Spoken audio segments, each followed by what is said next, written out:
देखिए हर खबर यहीं पर, सब्सक्राइब कीजिए TV9 भारतवर्ष।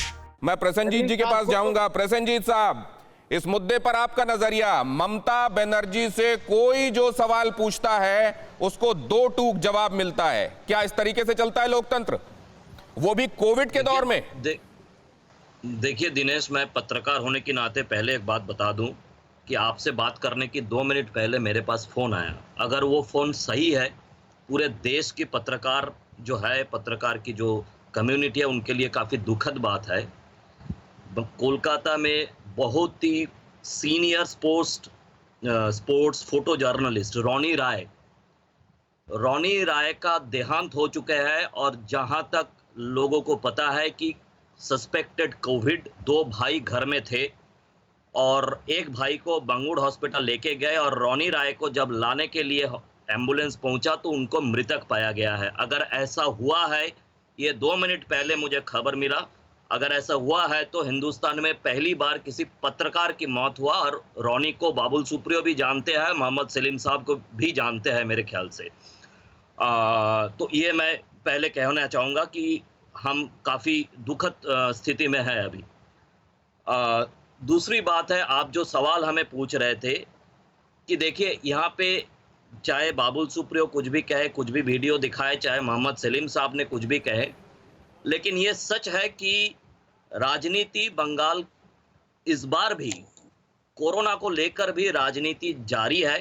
किसकी तरफ से राजनीति जारी है ये तो अलग बात है, लेकिन राजनीति जारी है, पहली बात।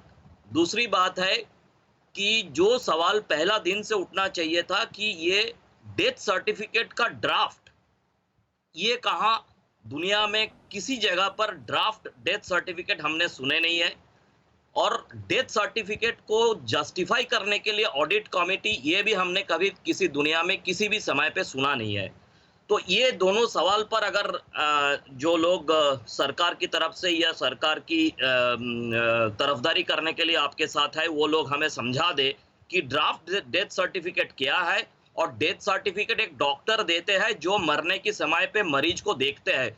He has the ultimate right to write the death certificate। ये बहुत सारे लोगों ने इस बात पर ऐतराज जताया है। डॉक्टर्स एसोसिएशन ने इस पर बंगाल में ऐतराज जताया है, लेकिन इसकी सुनवाई कहां होगी?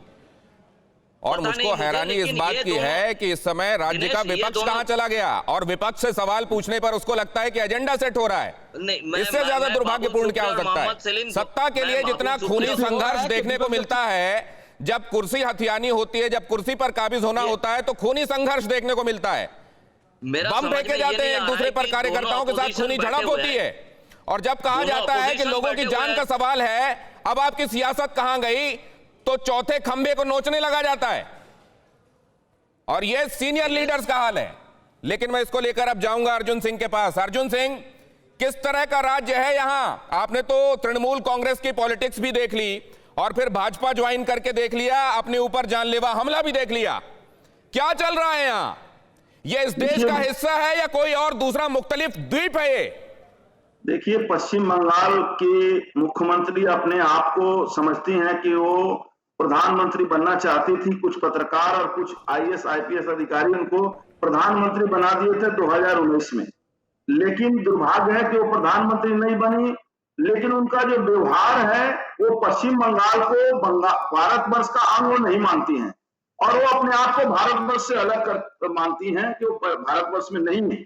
और इसीलिए जो फासिस्ट तरीके हैं, आज कोई भी ये पत्रकार, हमारे सीनियर जर्नलिस्ट हैं बंगाल के, दादा जो बात बोले, किसी भी पत्रकार को इन्होंने बहुत साहस का कार्य किया है, बोला है जो बात, किसी भी पत्रकार अगर कुछ भी ममता के जो घटना घट रही है, मैं खिलाफ की नहीं कर रहा हूं, अगर घटना घट रही है उसके ऊपर प्रश्न करता है तो रात में पुलिस उसके पास पहुंच जाती है, उसके अगेंस्ट में पॉक्सो मामला हो जाता है। परवाह देश की, सोमवार से शुक्रवार रात 10 बजे TV9 भारतवर्ष पर।